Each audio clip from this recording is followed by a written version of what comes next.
Everyone who's joined today, I so appreciate it. Look, let's call a spade a spade. I don't think anyone stayed up overly excited last night to get your CE credits today, but that's the number one reason I love working with Rec for Success. Number one, they really approach this content in a new and innovative way. But most importantly, I have sat through many of these courses, okay? And I will tell you today's conversation, my number one goal is if you already have to be here, let's work together to give you identifiable and black and white action items on social. This oftentimes big and grandiose and mysterious, phrase to change your life and change your business today. So, with that in mind, I'm going to walk you through my methodology, how I work with some of the best people in our industry, and how I approach social media with all of my clients. So, with that in mind, everyone should be able to see my screen. Let's dive in. So, a little bit about me. I am the owner and founder of Henry Street Creative. We're a digital marketing agency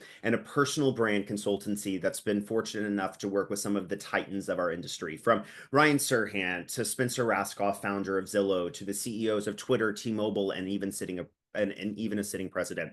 What I've done with my career and what I've learned, the number one rule here is that personal brand. How do we set ourselves up for success differently and authentically in the space of real estate?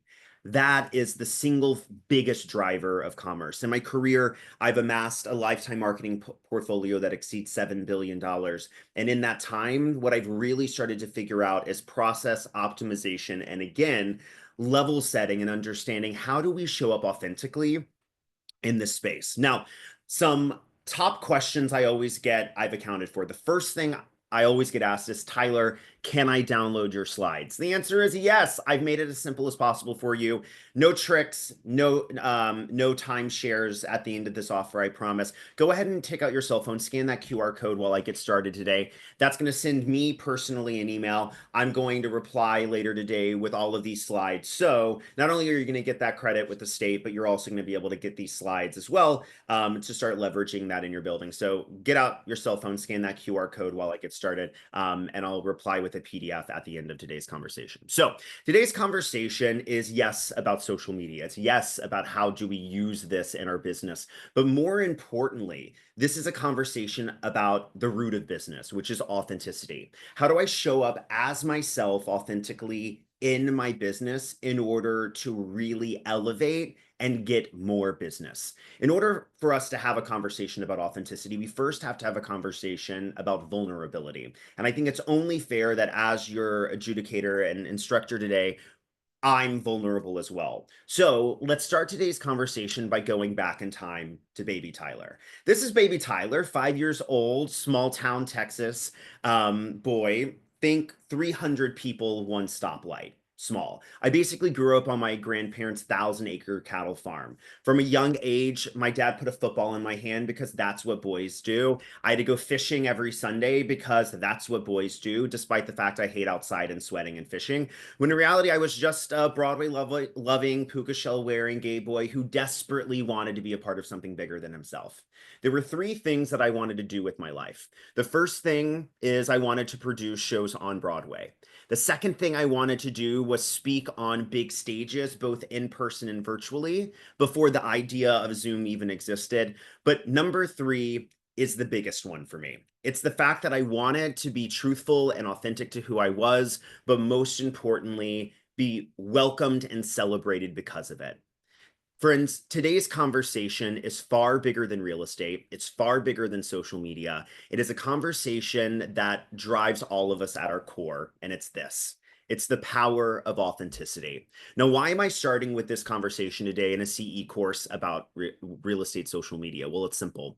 Because whether we know it or not, from a young age, our friends, our family, culture, but most importantly, society have constantly dictated who we are and who we're supposed to be.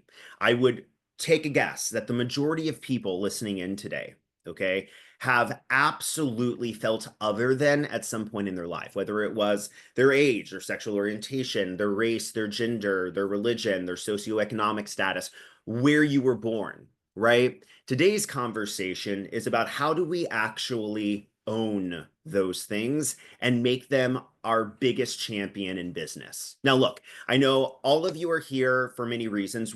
I'm hoping because you want to learn and grow. Also, you're here because in many cases, your license expires tomorrow if you're not here, right? So my number one goal here is to make sure that everyone understands the validity and the scientific impact of what we're talking about today. I know everyone here is here to learn and grow, but some of you are probably like, Tyler, I don't want to change my strategy. Tyler, I'm not necessarily super authentic because I'm scared of what that implies. But my business is just fine. I get by. I want you to consider the 6 following scientific facts from McKinsey from 2024.